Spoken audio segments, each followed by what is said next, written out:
and gentlemen, very welcome today.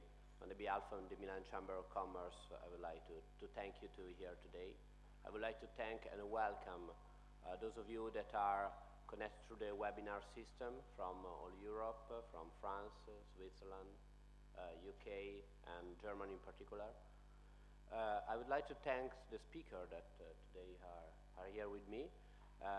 First of all, our international guest, Roberto Chiaravalli. Roberto is the president at Strategic Labor and Human Resource. He's a labor lawyer of experience. He's a labor strategist who is fully recognized for his experience in the labor and employment relations. Here with me there is one of our partners of Invest in Lombardy, Vittorio De Luca, managing partner at De Luca and Partner. The firm De Luca and Partner is specialized in employment law since 40 years ago, and as an initiative of Vittorio De Luca, of the president Vincenzo De Luca. Vittorio is regularly involved as an expert in employment and labor matter. Moreover, I would like to thank our partners that are here in the room, Regione Lombardia, AS Lombarda, and I just briefly introduce myself that are just here to moderate, so I promise not to lose that much time. My name is Stefano Nigro. I'm heading the investment promotion department of Promos. I'm heading the project Invest in Lombardy that is as the aim to support the foreign investor that would like to start up or invest money in our region. In the last 3 years, we support over 700 foreign company that decided to look at our region. Today, my role is to introduce the format, to introduce the guest, and just to moderate with you in the discussion. The HR breakfast is a format, is a program organized every 4 months by De Luca and Partner firms, with the aim to introduce the main topic in the HR sector. Since the topic that we are dealing today, that is dealing with unions in the US and Italy, different jurisdiction and different approach, is very interesting also for what concern our activity, that is facilitate foreign investors in Italy. We decided to organize this meeting today in this room that is one of the rooms of the Milan Chamber of Commerce. The topic is particularly interesting because of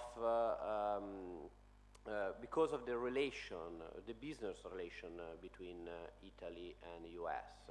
You probably know that the commercial relations are obviously, the US are our first commercial partner.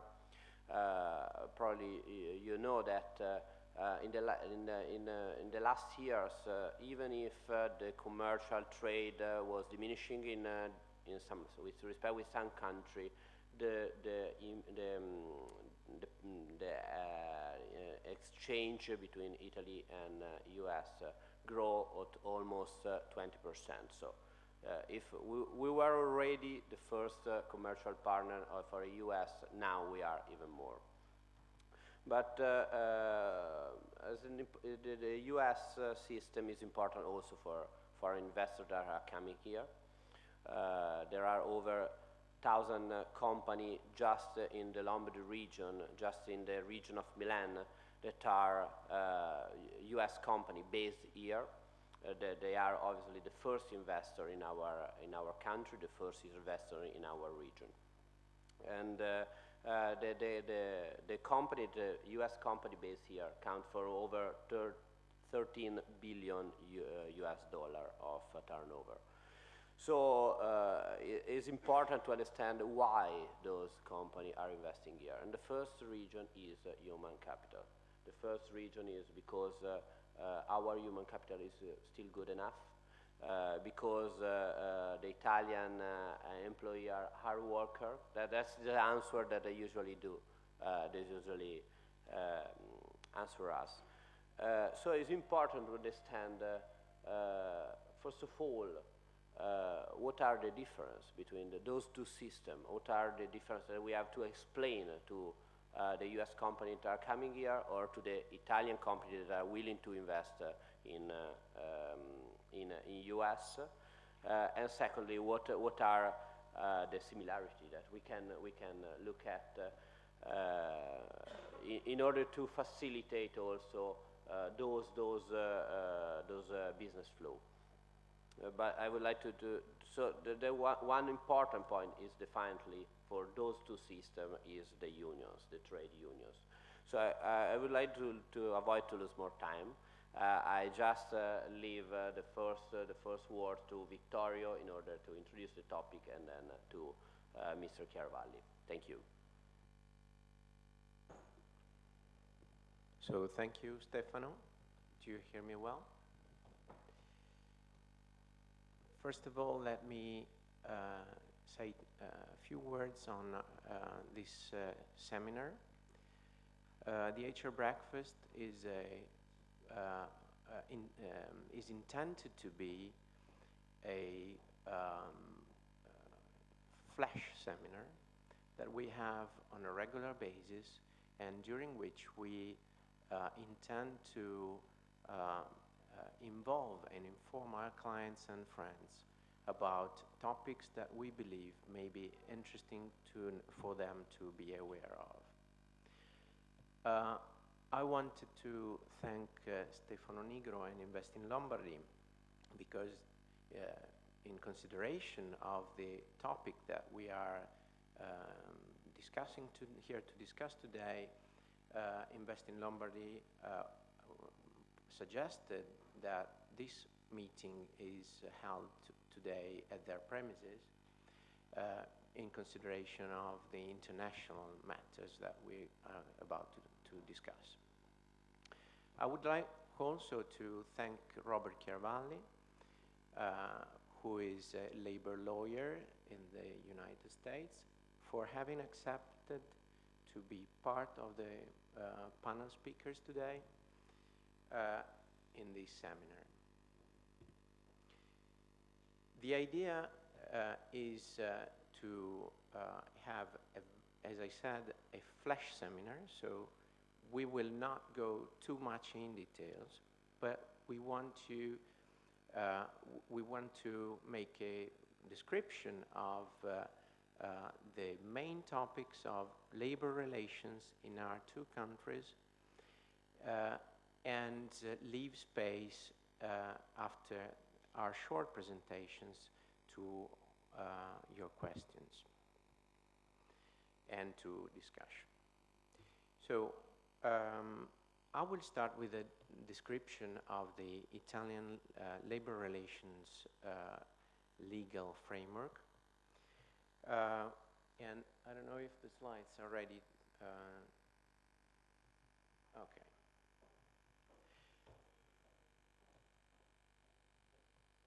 First of all, we have the main law provision, which is included in our Constitution. This is Article 39. You have to consider that the Constitution was made in the 40s of the last century, after fascism, and this is the reason why the lawmaker didn't want to bind the unions. You know that during fascism, the unions were compulsory, were governed by the state, and so the reaction was that our Constitution states that the unions may be freely organized, and the Constitution under Article 39 doesn't even define which type of organization they must have. The Constitution and the Italian law doesn't even provide for any definition of what unions means. And as a common sense, the authors consider that unions is a self-defense of interest associated with employment relationships. So unions has to do with the law, and has to do with the collective interest to be protected. Okay. The definition that I just described means that there is either a positive freedom, either a negative freedom. So this means that any employee is free to participate to the unions, is free to set up unions, is free to act, to collect contributions, to meet, to strike, to do any action, but is also free not to do any action, which means not to set up, not to participate, not to contribute. And the same freedom also applies to the organizations. So once the unions are set, they are free to apply to international organization, they are free to define which is their target, which is the way they have to operate. And as I told you, the law doesn't even define which type of legal structure they have to assume.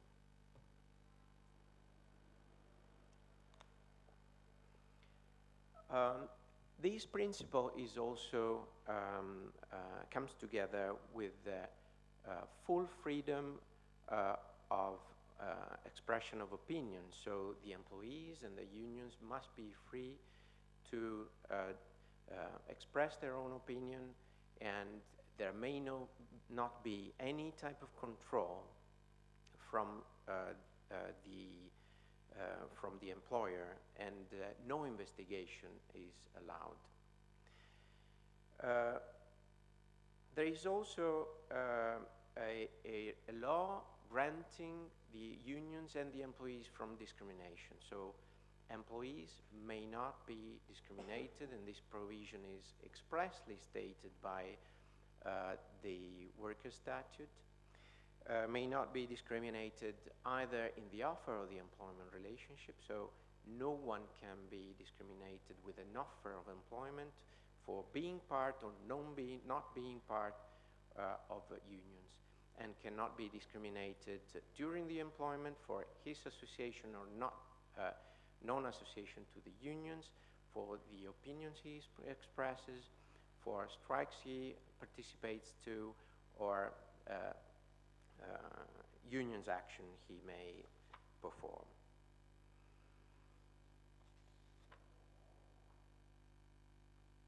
So I cannot change the slide. Okay.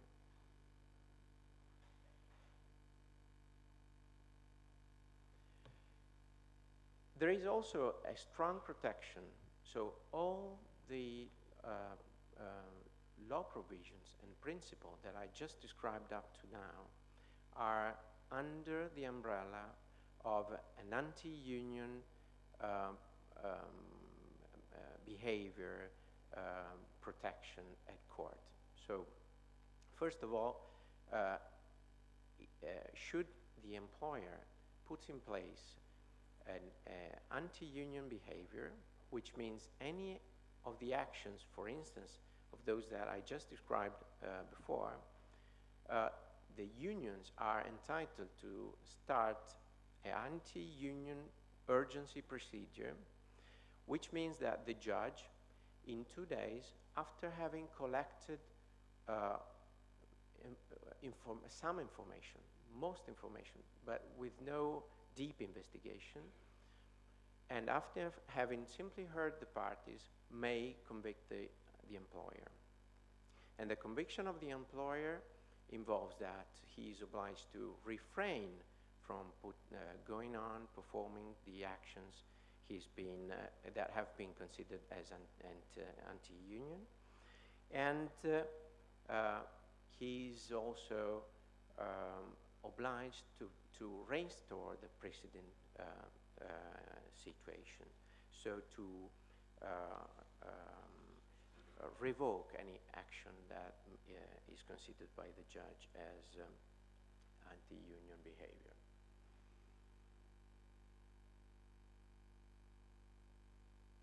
Only after this, there is the possibility for the employer to appeal, should he be convicted, and a normal, full investigation proceeding would start, and he has 15 days to appeal.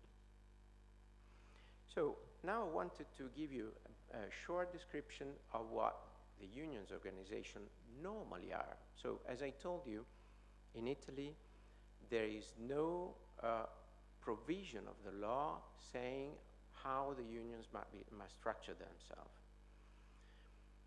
In general, the organization of the unions is made like a pyramid. So at European level, we can see now, we can experience a trend of the unions to organize themselves at European level. But this is something quite new, and which is in strong evolution. We have European unions, which are ETUC,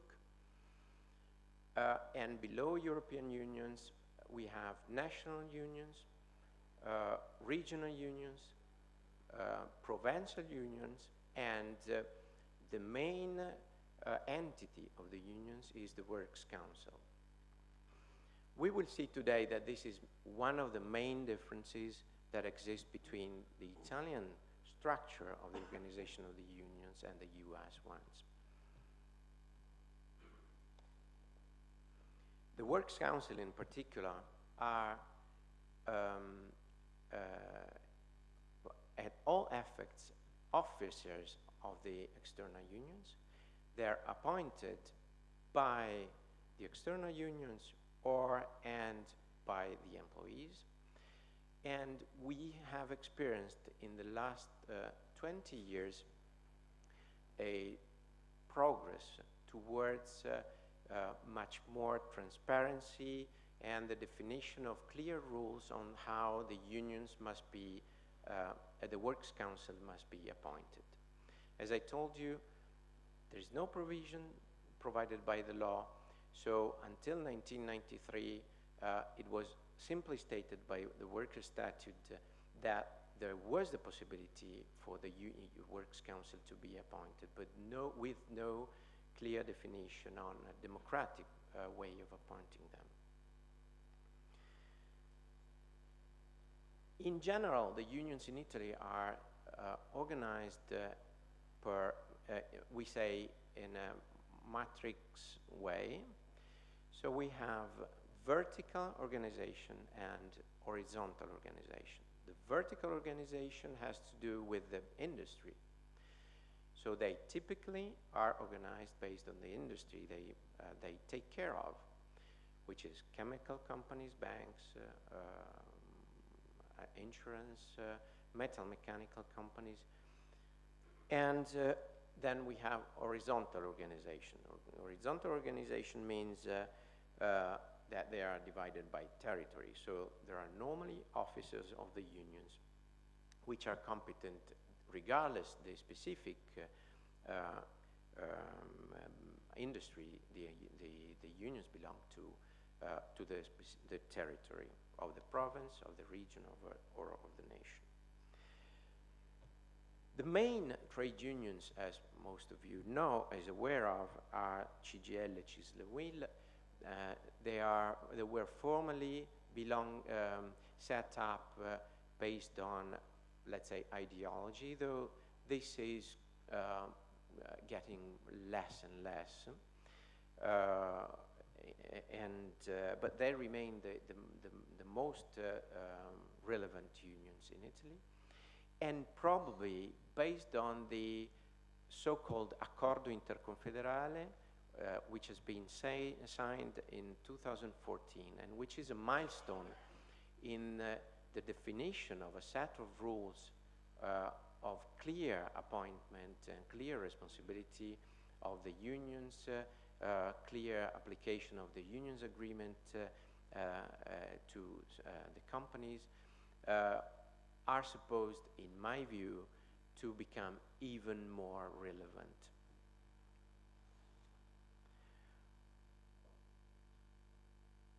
The unions, Europe is quite famous for being quite unionized. We have here a graphic showing how unions participation is throughout main European countries. I would say that on average, at European level, we have between 30 and 40% participation of the employees to the unions. You can see at the end of this graphic that this is quite different from the USA, and also quite different from France and the UK, where the participation to the unions is quite low. As I said before, we have, and this is another main difference with the US system, we have basically 4 levels of trade unions agreements. So we have the interconfederal agreements. These are trade unions agreements signed at national level, which are supposed to define, with which the unions and the employers association define the rule that are applicable for industrial relations. So they are supposed to define the rules on how the industrial relations must operate. And this is the way that until today, and maybe this may change in the next future, the industrial relations have been governed by in Italy. So the lawmaker has decided not to intervene in the scenario of the industrial relations and to let the rules of the industrial relations to be defined directly by the parties involved. And this is, I would say, significant and in line with the European approach to social unions.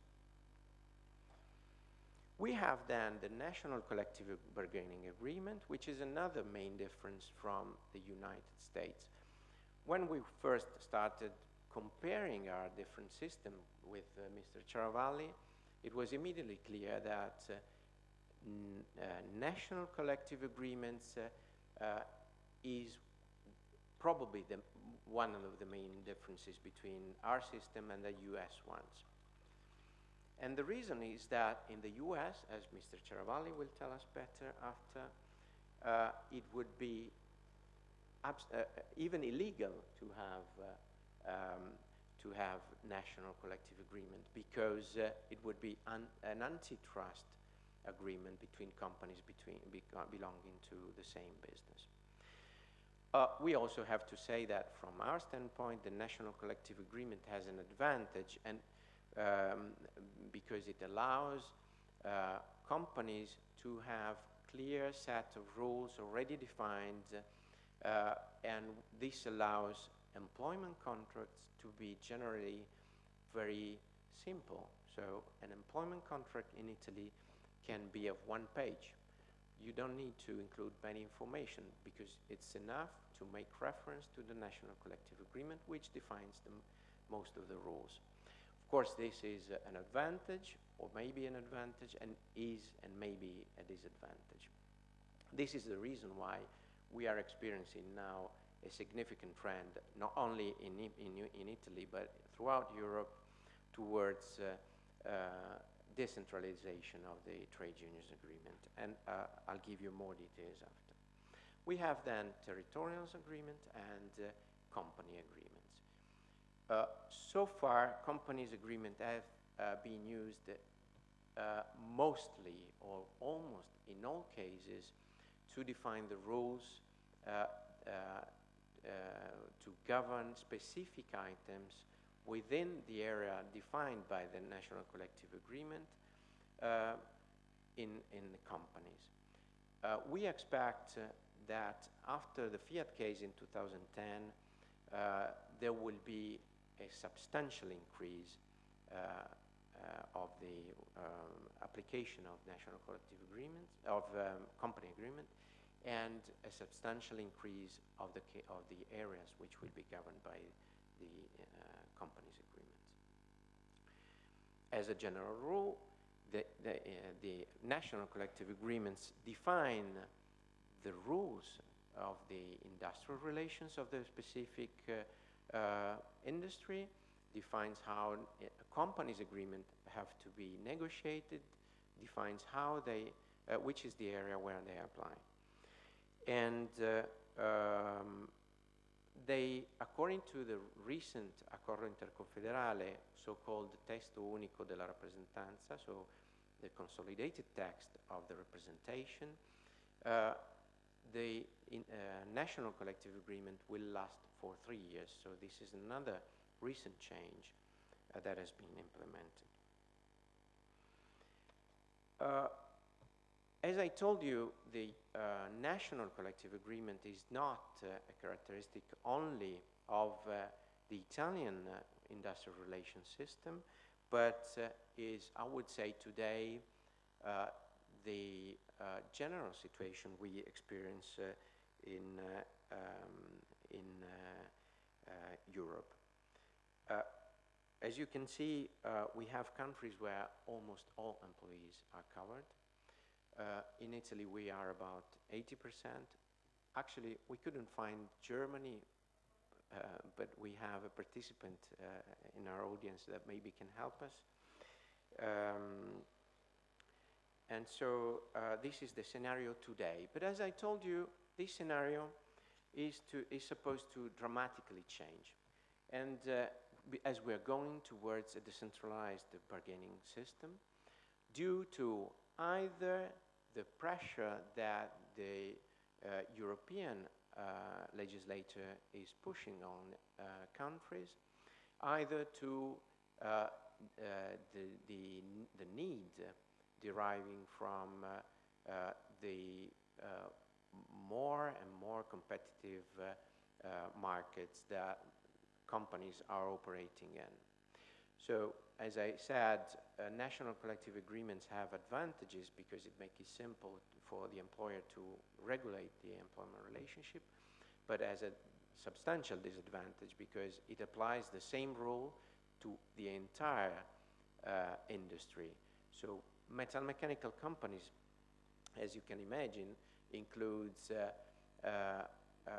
car making, car producer, car producer suppliers, but also screwdriver makers, or I mean any company belonging to the metal mechanical business. And as national collective agreements are not compulsory in our country, which seems peculiar based on the information I just gave you, so we have 80% of the employment relationship which are governed by national collective agreements. It happens that even companies not belonging to the specific business apply the national collective agreement for metal mechanical companies. So this may be a limitation. And this is the second driver to the substantial change that we, who are often dealing with unions relations, expect that there will be the change. The change is also confirmed by the recent law provisions.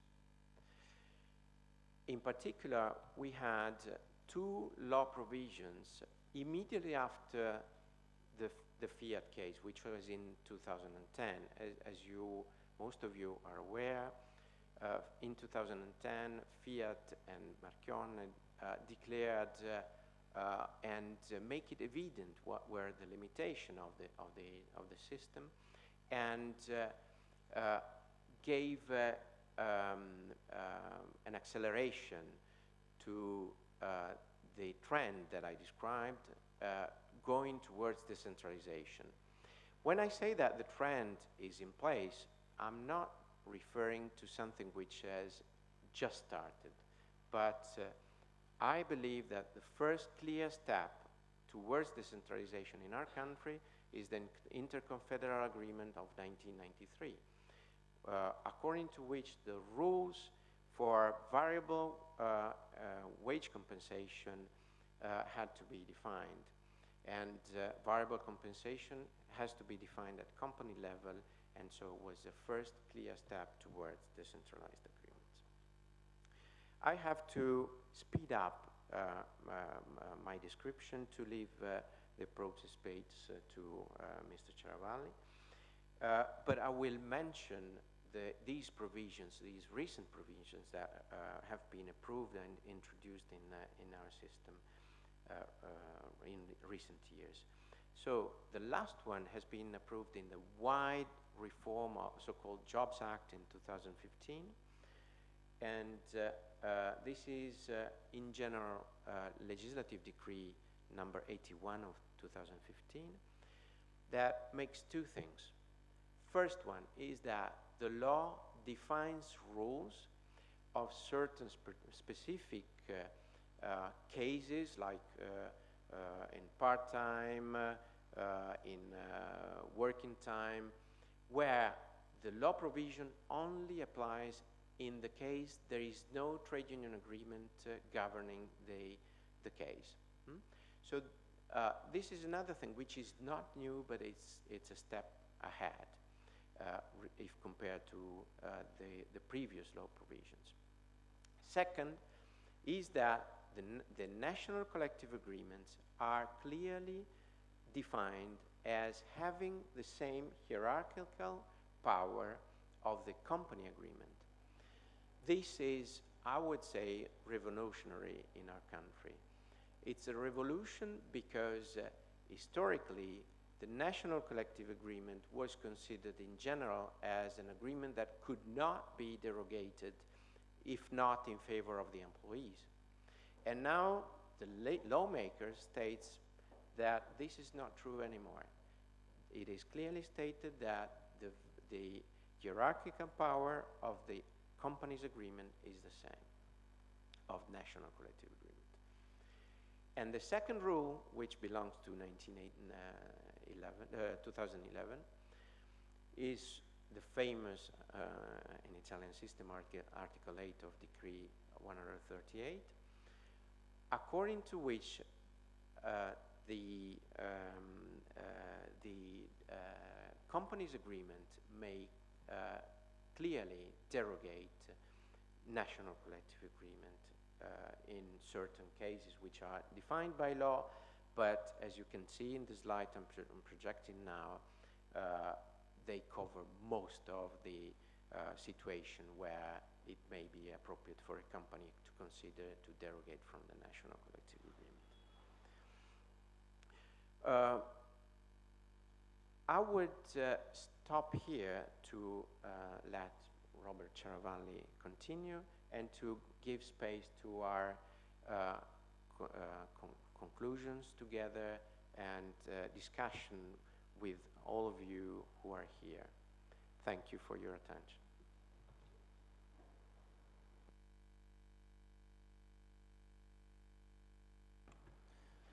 I'd like to thank our host and my friend and colleague, also Mr. De Luca and De Luca and Partners. They have been very inviting, and I also would like to thank all of you who have shown some interest in this topic.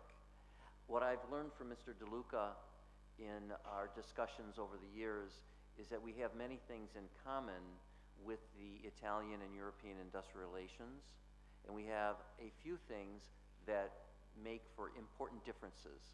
What I hope to cover today are the few things that you must understand clearly to define the European and Italian form of industrial relations from the American form.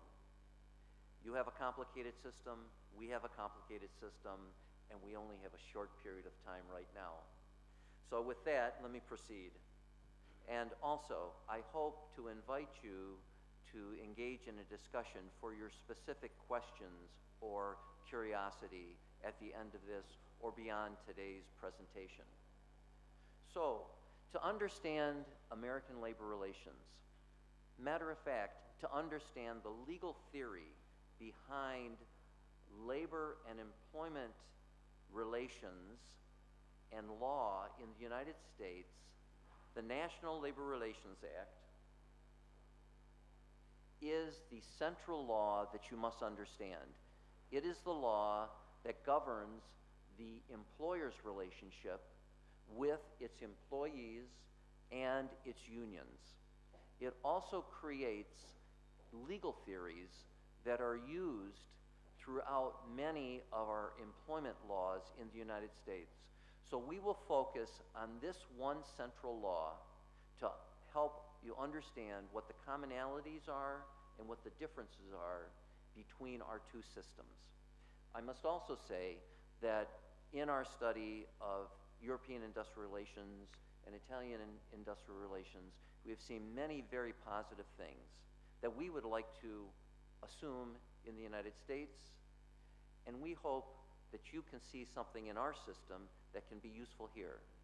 Leave the bad, take the good. Okay, so there's a certain level of complexity in understanding the difference between your system and our system. First, we are a common law nation. We have a tradition of law that comes from England. The civil code is very unusual for us. We have a system of constitutional courts that have general knowledge of the law that must be applied to specific areas, where your civil code has courts and adjudication that is expert. Number two, your organization around labor relations and the structures, as Mr. DeLuca described, are significantly different from ours. I might say that yours are more centralized and ours are more decentralized. And if you look at the main unions that govern the employment relationship in Italy and Europe, there are a few. In the United States, there's hundreds. So we are a very diverse group of labor organizations. Like the Italian system, there is a definition for a labor organization that is very small. It's not very well defined. Secondly, you organize around industries or sectors. That was a historical way that we organized 70, 80 years ago. Today, we do not operate along sectoral lines. We do not operate along industry lines. So whereas 100 years ago, you may have a metal union doing only work in the metal trades, today the metal union might represent actors or might represent carpenters or any number of jobs or industries. So you have to understand that we're very diverse and we are not sectoral. Our agreements and our relationships are at the company level. So let's talk about the National Labor Relations Act. The Act itself has a very narrow focus. It does only 2 or 3 things, but it does it for the entire United States. So when you do this business in the United States, you have one central federal law. It is not the law of the state, it is the law of the United States. Number one, it protects the right of the individual employee to form, join, and assist in a labor organization or union. It also provides their right to refrain or not join, form, or assist. Number two, it certifies the bargaining representative in the form of a union, and it does that in almost every case with a private election, a secret ballot. And lastly, it provides a system of adjudication or resolution of very specific disputes. So it is not a broad law. It has 2 or 3 main goals that are applied broadly. Next, it has a board that decides and interprets the law. This is the closest thing we have in the United States to a European labor court or to an Italian labor court. Other than some very specific and few specialized boards, we do not have that form of civil adjudication.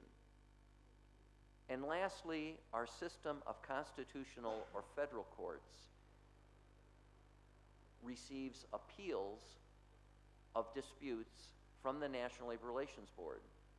The National Labor Relations Board does not have the authority to enforce its decisions. The federal courts have, yes, that's exactly right. It has the ability in the federal level to receive an appeal and to enforce it with the power of the United States.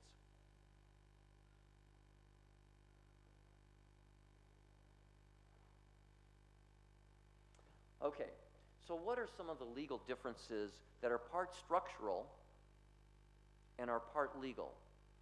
So if you talk to a labor historian, he will describe, from the American perspective, he will describe European unionism as a social form of unionism, more ideological, more politically based. American unionism would be more considered business unionism, where the decisions that derive from their power are more economic in nature and less political in nature. Next, we perceive industrial relations in Europe and Italy as more of a legal partnership model. Our laws in the United States, in particular the National Labor Relations Act, presumes and has at the core that there will always be a tension, an adversarial tension between the parties. And as I will tell you in a few slides, why that is so important and why it is different in some regards than your form of labor law. Next, similar to Italian and European law, the employer may not dominate the union. The specifics of that are varied. But the form of support a company can give to a union or to its employees under certain circumstances is very constrained. Now, the next point is very, very important. We operate under a doctrine called the exclusivity doctrine, and you do not. And oftentimes, this is difficult for foreign companies doing business in the United States. The exclusivity doctrine means one union for one employer and group of employees. You can't have two unions. Now, the dynamic for those of you that negotiate with unions is that there's only two parties, and oftentimes those two parties have positions that are at different ends. Rarely do they have some critical mass. Last, we have a tradition of bilateral negotiations, where in Europe, your tradition is slightly more multilateral. Is that correct? And then lastly, we have seen a decline in the level of unionization. Now, the one point I would like to make there, in Europe, where you have a union, it extends into the sector whether you're a union member or not. In the United States, it does not extend unless you are a member of that union. That's an important point. Okay, so I said that the assumption under the National Labor Relations Act is that there's a tension, that there's an adversarial system. Some of this is legal, and some of this is in the practice. We have, unfortunately, a tradition, certainly within the last 30 to 50 years, of labor hostility. When we have a strike, the strikes can be very long. They can completely stop the operations. And in the worst setting, they can be violent. In terms of the governance of the certification of unions, these are very, very contested in practice, but also in legal form. The cost of unionization is very high for an employer. If an employer goes through an election, in American dollars, it could cost $150,000, $200,000 for that election, and it can be very disruptive to the operation.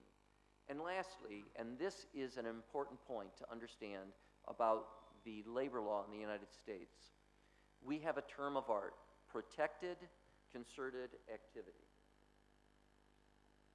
That means it must, in order to have jurisdiction under that law, the union and the employee must, number one, be protected. So the right has to be a specific right. Number two, it must be concerted. Individual, no. Group, yes. So when you think of concerted, think of 2 or more employees. One employee has no rights. And lastly, it has to involve activity, what we say or what we do. I'm going to skip over this a little bit because this is not a big part of your concern or our concern, quite honestly. It is a part of the law. If you have some curiosity about this, I'm glad to talk to you about it later. Okay, this is very important. This is the exclusivity doctrine. One bargaining representative for one unit of employees. The employer may not deal directly with an employee where there is a union. The employer's obligation is to deal with the union. If the employer deals with the employee, that is illegal. Now, this law was developed in 1935. In 2016, it is our desire to participate with our employees. So, not dealing with the employees, but having a business approach where you want to deal with employees, the law has not kept up with our business practices. And so, if you do business in the United States and you want to participate with your employees, there's a very unique relationship between the union, the employees, and the law. And in this area, you need advice. Non-union workers have many fewer legal protections than union workers. With a union worker, dismissal is for cause, just cause. For non-union workers, it is not. Our doctrine for non-union workers, some of you may know, is called employment at will. When you have a union, you do not have any obligation to reach an agreement in negotiations. It is our desire to reach an agreement, but there's no obligation. And as I said earlier, all negotiations and agreements, virtually all, are at the company or firm level and rarely at the sectoral level. Our tradition is one of bilateral negotiations. There are no minority unions. It is my understanding in parts of Europe and in Italy, there are representational rights for minority unions, not in the United States. One union, one employer treats everybody. And of course, lower union density. I think Mr. DeLuca has already covered that. I will not cover that here. So let me conclude. As we develop business internationally, the Europeans in the United States, Americans in Europe and Italy, the environment has become more complicated. Our policies and your policies overlap. Our laws and your laws overlap. And that's why we are having this discussion today. Let's begin with a clear understanding of what the basic differences and commonalities are. Each one of these for the business person involves certain strategies and tactics. Lastly, or next, you need special competencies. As an American doing business in Europe, I must have a trusted advisor who has specific skills. Same if you're in the United States. And lastly, if you do this poorly, the costs are large. If you do this well, also the rewards are large. Thank you very much.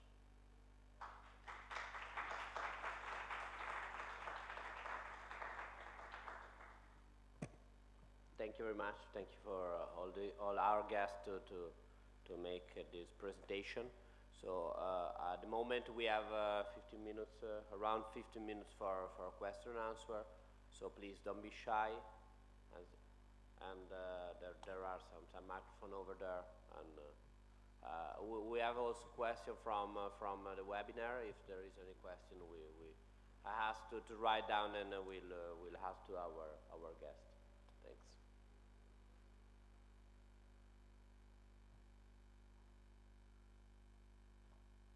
I have a question. I'm very interested in what you see as the challenges of doing business internationally, specifically in the United States.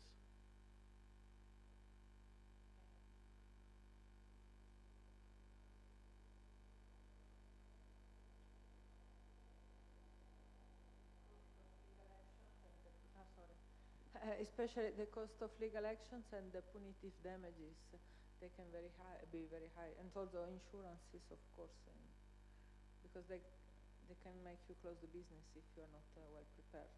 So this is a very good question. Your concern is also the concern of companies and business people in the United States. I think your tradition is damages that are comprised by back pay. In the United States, under the National Labor Relations Act, we are similar. Damages are typically back pay. But in other areas of the law, the damages can be very, very large. They can be a punishment, so they can be back pay. Everything you lost in the past. They can be a punishment where your actions have been very intentional, and that can be 1 or 2 or 3 times the cost of the back pay. And then they can be compensatory. And the whole area of compensatory damages, it's too difficult right now to explain, but your point is a good one. We can have extensive damages. The other thing that you have in American disputes, the loser pays for the winner's lawyer. Yeah. So that can be very expensive. And lastly, or 2 other things, the injunction is to stop or cease and desist. And lastly, the speed with which these disputes are decided is a very long time. So here, if you fire somebody unjustly, how long does it take?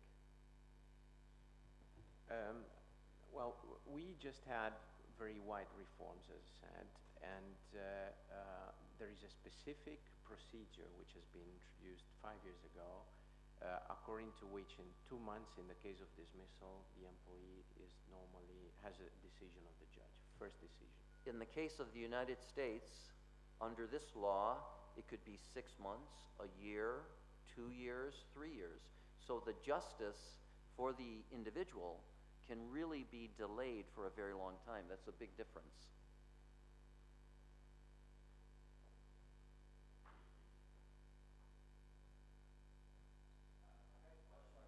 The microphone for those.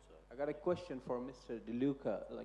I just want to repeat whether I understood it correctly or not. You said, for example, in Italy, if an employee has got a contract with the employer, and that contract is a one-page document, and sometimes the conditions are not very well clear in that one-page document. So now my question is, for example, in future something happens, like if employee is not satisfied with his job or he's thrown out of the job, so can he refer that one-page document with the standard national contract document or not? Or does employer is not obligated to provide a full contract, or just one-page document is sufficient? I don't know, did you understand my point or not? Thank you. Yes, your question is clear. Well, mine was an example. So the general set of rules is already defined by the national collective agreements. So if the employer intends to have the employment relationships of his employee employees to be governed by the national collective agreement, there are very few things that need necessarily to be defined.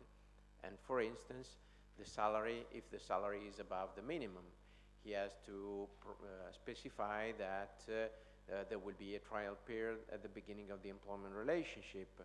But things are very few because everything is defined by the national collective agreement. This doesn't mean that there may not be a more extensive employment contract where the appropriate wording is used, but or, for instance, non-compete agreement is included in the employment contract. So I'm not saying it's advisable to write just a few lines. It depends on the type of the employment relationship and on the specific exigencies. But for sure, if the employment relationship is governed by a national collective agreement, there is no specific need of an extensive single employment contract. Consider in any case that should a national collective agreement be applicable, then the conditions of the single employment contract may not be lower than those provided by the national collective agreement. So I said we have new flexibility if compared to what was until just a few years ago, but this doesn't affect the individual employment contract, which may never derogate the national collective agreement. However, as I said, the national collective agreement is not compulsory. So a startup may decide not to apply the national collective agreement.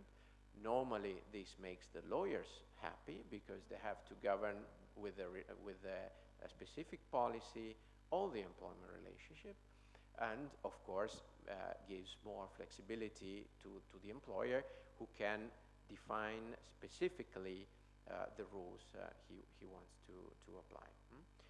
Would be better that these general conditions are, if no national collective agreement is applicable, these collective provisions are defined through a trade union agreement to be negotiated directly by the company with the unions. But this, I have to say, until today, seldom happens. The most relevant case so far is the Fiat case in 2010, where they used to apply the national collective agreement for metal-mechanical companies. They decided to get out and to have their own collective agreement to govern all the employment relationships. So the national collective agreement has been substituted by a group collective agreement. At that time, I have to add, there was not yet the law allowing companies to derogate impeus, so to provide for lower conditions, less favorable conditions for the employees by internal companies trade union agreement. So this makes it not necessary to abandon the national collective agreement, but gives companies the chance to apply the national collective agreement, which is an already defined set of rules, easy to use, and to change those specific treatments and rules that are not compliant or are not favorable or are not the perfect ones for the specific business. I don't know if I answered your question. Yes, we have also a question from the web, but please. I have a question on the US. The situation and the rules that you have described are applicable for every company or only for companies that are over a certain threshold of size of number of employees or turnover and so on? That's a very good question. So the laws vary. Some have minimum number of employees and size, some do not. The National Labor Relations Act covers all employers, regardless of size. You can have 2 employees or 2,000 employees. The law covers all employees. And you just told me that you have negotiated a collective agreement for a company with 4 employees. Is that? So this summer, I negotiated for a trucking company. It had 4 employees, and it was not too complicated, but it's a good illustration that the law and the practice covers small employers. I've negotiated labor agreements for 10,000 employees, and it's the same law. Now, one thing I would mention is if you were to look at our collective agreements and your collective agreements, one of the things that you might see is a difference in the size. A small collective agreement for us might be 40 or 50 pages. A large collective agreement might be 1,000 pages. Old companies might have a collective agreement with 200 or 300 pages. We try to contemplate every situation and put it in the individual agreement. Question from the web. I have a company in Minnesota since here 94. Doing primarily stocking and distribution. I have employees in Minnesota and also salesmen in other states. Is there a law that will force me to accept union in my company one day in the future? Why in US certain companies have a union and others don't? The law that governs that particular situation is the National Labor Relations Act. And there is a practice, not a legal practice, of how a union organizes. It will never be the decision of the employer to accept the union. It will always be the decision of the employee. So that means the attempt to unionize a company is really a political decision. How do you have an officer elected? How do you have a director elected? The same way that you would a union. So for that particular person with that question, it's very important to understand the National Labor Relations Act, and it's very important, if you don't want a union, to have fair wages and benefits, have respect for humanity, have a good relationship with the people that you work with. And what I have seen here through Mr. DeLuca and others is that many of the places we have been to here, they show a great respect for the humanity of the workers.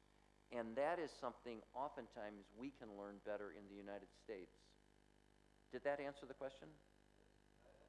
I don't know if the person on web can tell us if the question is enough. Write down. I mean, in the meanwhile, we can go further if there is any other question. Yes, thank you.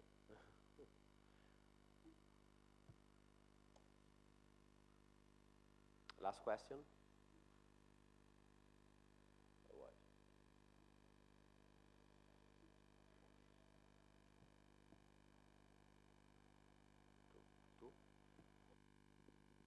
Is it on? Oh, yes. Mr. Ciaravalli, for my curiosity, you said that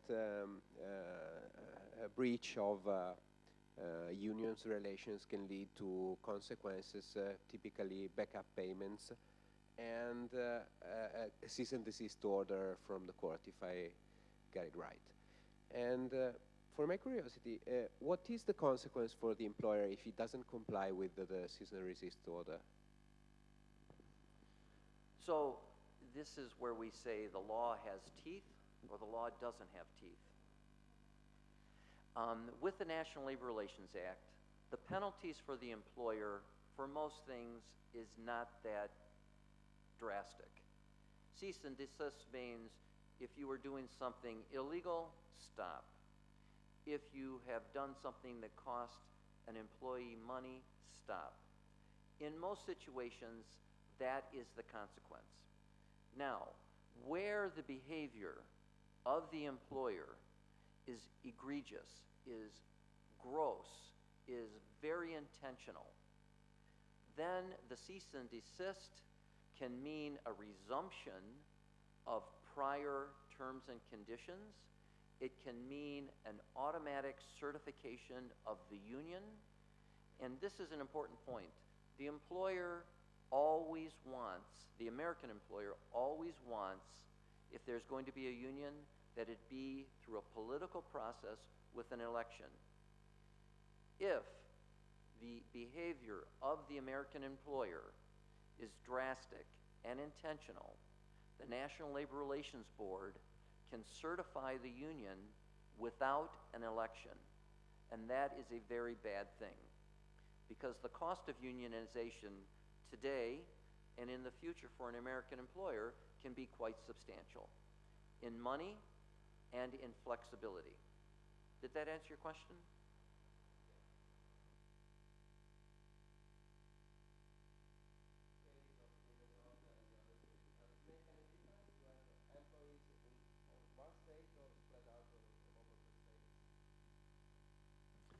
Yes, it does make a difference where you operate.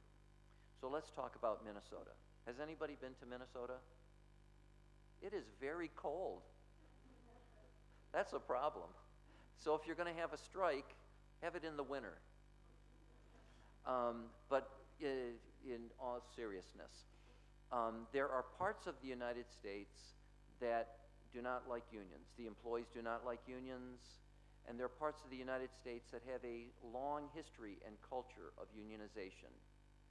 So Minnesota has a long history of strong labor unions and employers that operate with them. If you want to operate where it's warm, don't go to Minnesota.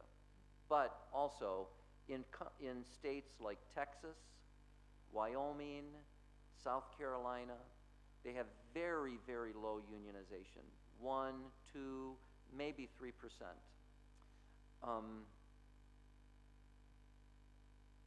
I think that's it. There's many other things, but one of the things we do for our clients is we help them to decide where to do business. The business climate's very important. The workforce is very important. Another aspect is the trade union environment is very important. Perfect. If there are no other questions, if you don't want to add anything, I don't know. Well, maybe just a comment concerning the rate of unionization in companies. So what we have learned talking with Mr. Ciaravalli is that the rate of unions in the States is very low if compared to Europe and Italy in particular. So it's about 1/5. We are around 35% on average. Of course, North and South Italy are different. Different businesses have different rate of unionization.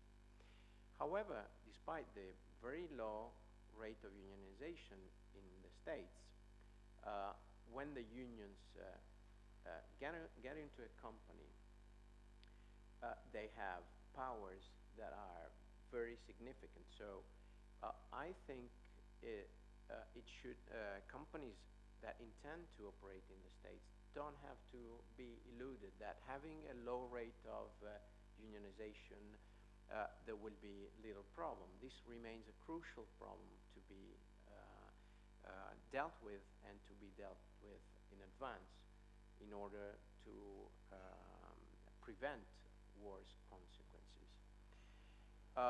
In Italy, we have quite high unionization rate. However, often the unions have less powers than they have in the States. For instance, the participation to a strike in Italy is absolutely voluntary, and the unions may not force, in any case, the employees to adhere to the strike. And this makes a big difference. So when strikes are announced in a company in Italy, depends of course on the type of the industry, on the level of unionization, but rarely we have a participation which is higher than 30, 40, or maximum 50%. I think this is a substantial difference with the United States. Okay. Thank you very much. Thank you, all of you, to be here today. Thank you for those who are connected by web. For those of you that were a bit shy and would like to have some more questions, there is still the coffee break over there. Obviously, for those are in the room, for the other that are connected by web, we cannot bring you a good Italian coffee. We are working on it, but we're still not able to do that. So thank you very much today, and enjoy your